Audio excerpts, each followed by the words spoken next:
Hello, my name is Jubal, and this video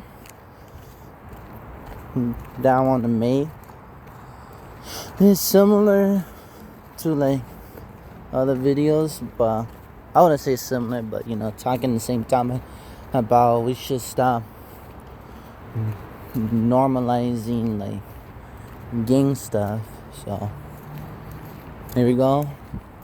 So I seen some videos about like being gangster is so fun, or from my culture, which is Hispanic, like a cholo.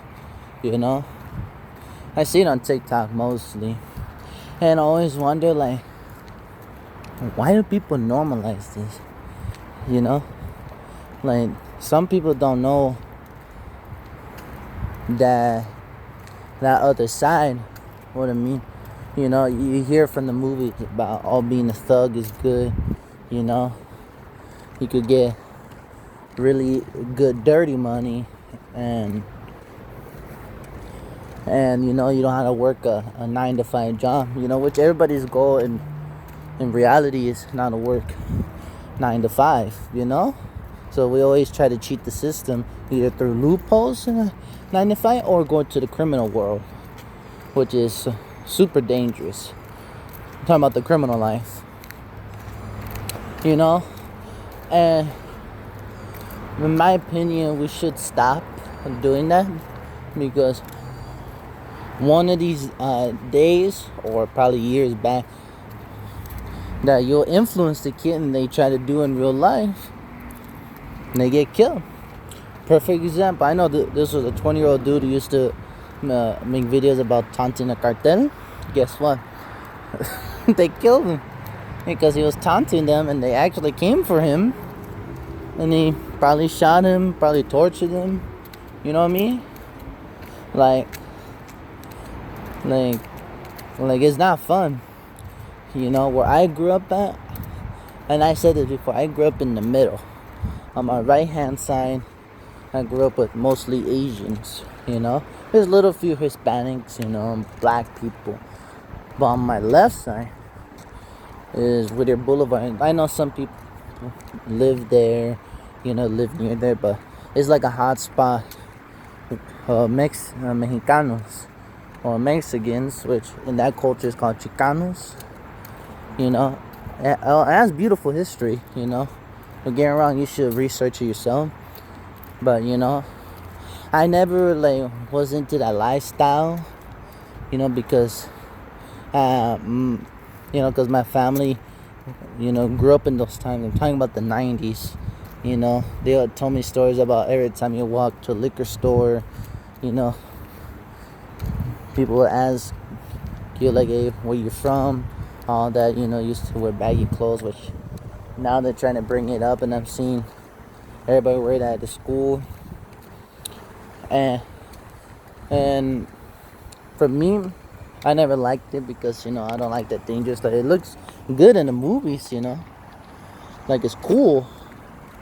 But in reality, that life sucks because you gotta watch your back, you got to snitch because, that's the only way you're gonna make it. Or be dishonest with anybody in the gang or a group or anything. Like, if you guys watched the show on HBO, this was back in the day. I got introduced to today. It was called The Wire. Basically, you got a character who was also a gangster, but he was like a lone wolf, like a one-man army, and his character's name was called Little Omar. He carries a shotgun on his right hand side, and he wears a body armor. And every time he'll walk the street in Baltimore, people will fear him, so they'll run inside the house, even close the door, even children run. But also this sets up the point, right?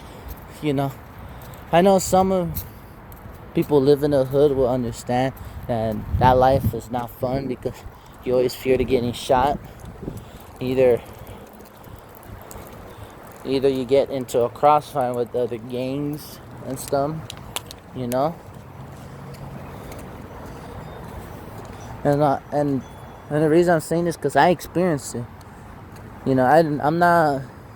I wasn't one of those. Let me fuck around and find out. You know, one of those moments. And I'll retell the story time. You know, it was a short one. That this was around when there was a trend uh,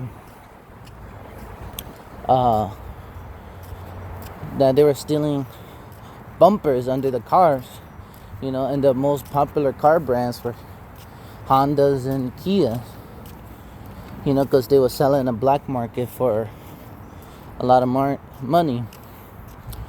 And I remember I was just exercising, you know, just running up this hill, you know, for health reasons. And, you know, because my father, he has the same car, this one car, he looks, and I see a window open, you know, because they stole something from my father's car before, you know. And I was like, I tried to be the shining knight in the armor moment, or a white knight, you know. And I saw it, I was like, oh shit, I hope they don't steal anything. So I ran, you know. I'm like, fuck, I hope they didn't steal anything.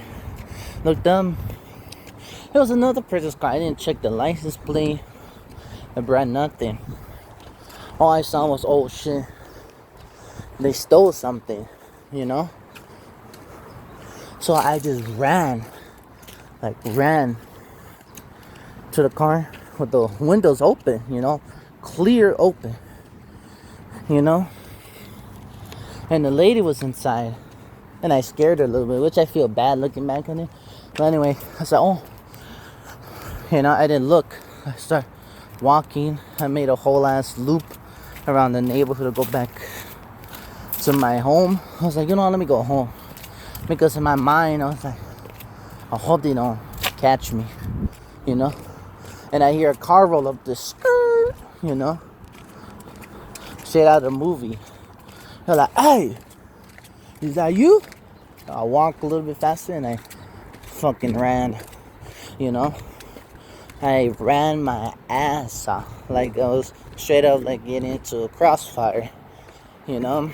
I came home, the door was open, my father fucking saved my ass, and you know, he calmed the two guys down. It was a cholo. There was one guy was a father, and the other one was the son, and the big eyes. I remember he calmed down, and dad calmed down, like, hey, you know, my fault, you know, my bad, bro. You know, he gives me a dap on. But you know, I remember that moment, I was scared shit, man. I thought I was gonna die, you know. But you see the point, right? You know what I did? This happened by myself. I had nobody around me. You know, it was not like I was fucking around to find out. And I'll tell you the actual reason, because at the time they were actually stealing bumper cars under, trying to sell for black market at the time. And I thought they were gonna stole something from my dad's car, and I accidentally went into one that wasn't my dad's, and I almost paid for it. But you see the point, right? It's just nobody should normalize that, you know. Because one day, once the kid ends up dead, missing, sold to traffic, you know, like human traffic, then everybody will be like, oh shit, another victim, huh? You know, they'll be blaming each other. I'm like, bitch,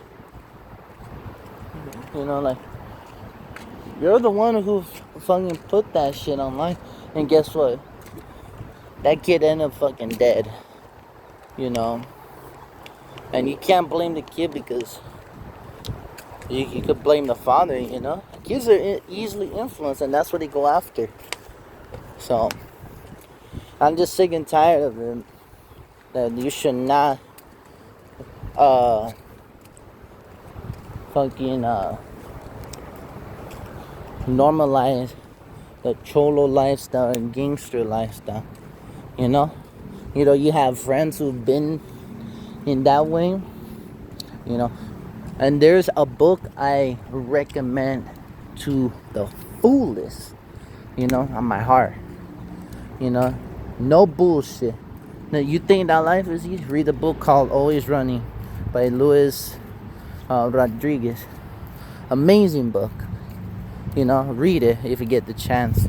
you know but because the book is about his life, how during those times, there's a little bit of racism, and there used to be a lot of what they call free movements, women free movements, those like protest movements, about they want to be socially accepted in America back then, during those Jim Crow laws. At the time, the Chicanos were reforming, and he got it caught up into, and he explains that in that life he had to do a lot of stuff. There was a lot of self-hate, a lot of self-abuse, and and what he saw his friends do, either end up dead, alive, but became an addict.